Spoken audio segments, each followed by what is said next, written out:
मुस्कुराइए आप गुजरात में हैं। કીડીએ હાથીને કહ્યું કે શાંત રહેજે, નહીં તો પગ નીચે દબાવીને મારી નાખીશ.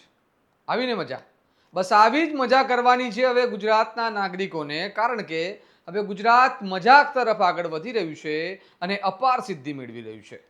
અરે ભાઈ, આ શું કરી રહ્યા છો? પેલું બેકગ્રાઉન્ડ લગાવો ભાઈ, મરવાનું છે. હા, તો કારણ કે હાલ ચાલી રહેલી સ્થાનિક સ્વરાજની ચૂંટણી, જો કે આને ચૂંટણી કહેવી કે મજાક તે જ સવાલ છે, પરંતુ આ માહોલ કંઈ મજાક જેવો જ છે. અને આ મજાક છે બંધારણ અને નાગરિકોના અધિકારોનો.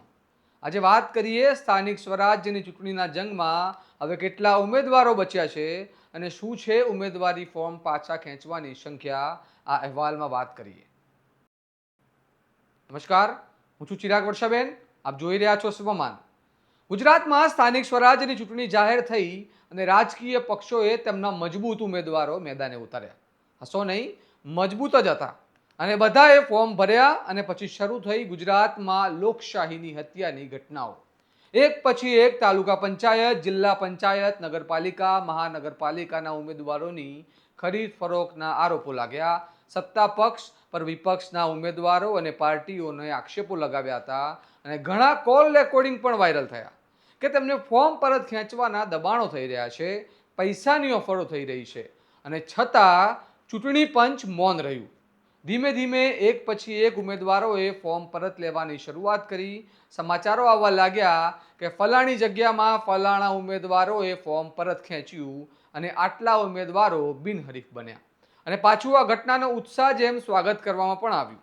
તાજેતરમાં જ ગુજરાત સમાચારમાં આવેલા આંકડાઓ પર નજર કરીએ તો તમને સમજાશે કે શરૂઆતમાં મજાક કેમ કરી હતી. ગુજરાત સમાચાર અને અન્ય મીડિયા રિપોર્ટ્સ અનુસાર જિલ્લા પંચાયતોમાં કુલ 4,906 ફોર્મ ભરાયા, જેમાં 1,542 ફોર્મ રદ થયા, 3,364 ફોર્મ માન્ય રાખ્યા અને 235 ફોર્મ પરત ખેંચાયા. તાલુકા પંચાયતોમાં કુલ 20,638 ફોર્મ ભરાયા, 5,659 ફોર્મ રદ થયા, 14,979 ફોર્મ માન્ય રખાયા અને 773 ફોર્મ પરત ખેંચાયા. નગરપાલિકાઓમાં કુલ 7,819 ફોર્મ ભરાયા, 1,524 ફોર્મ રદ થયા, 6,295 ફોર્મ માન્ય થયા અને 400 જેટલા ફોર્મ પરત ખેંચાયા, જેમાં 276 જેટલી બેઠકો પર ઉમેદવારો બિનહરીફ થયા. મહાનગરપાલિકાઓમાં કુલ 5,986 ફોર્મ ભરાયા, 2,608 ફોર્મ રદ થયા, 3,378 ફોર્મ માન્ય રખાયા અને 124 ફોર્મ પરત ખેંચાયા, જેમાં 34 જેટલા ઉમેદવારો બિનહરીફ બન્યા હોય તેવું આંકડા સામે આવ્યા છે. અને ભાજપના કહેવા પ્રમાણે 700 જેટલા ઉમેદવારો ભાજપના બિનહરીફ થયા છે. આંકડાઓ જોઈને ગુજરાતની ચૂંટણીની હાલત તમે સમજી જ જવા જોઈએ. અને પાછા આ ફોર્મ પરત ખેંચાયા અને કઈ રીતે ખેંચાયા તે રમત તમે છેલ્લા 2-3 દિવસોથી જોઈ રહ્યા છો. કોઈ ઉમેદવારે 25 લાખની ઓફરનો આક્ષેપ કર્યો તો કોઈ કહે છે તેને સ્ટ્રેચર પર લઈ જવાની ધમકી મળી. કોંગ્રેસે મિશન અનનોન હેઠળ પોતાના 65 ઉમેદવારોને સુરક્ષિત સ્થળોએ ખસેડ્યા. સાથે જ પોલીસ પર પણ ગંભીર આરોપ લાગ્યા કે તેઓ ઉમેદવારોને ડરાવે છે. તાજેતરમાં ભુજમાંથી એક વિડીયો વાયરલ થઈ રહ્યો છે, જેમાં એક પોલીસ અધિકારી ફોર્મ પરત ખેંચવા માટે આવેલા ઉમેદવારોને રોકવામાં આવેલા કોંગ્રેસના કાર્યકર્તાઓને ધક્કા મારી રહ્યા છે.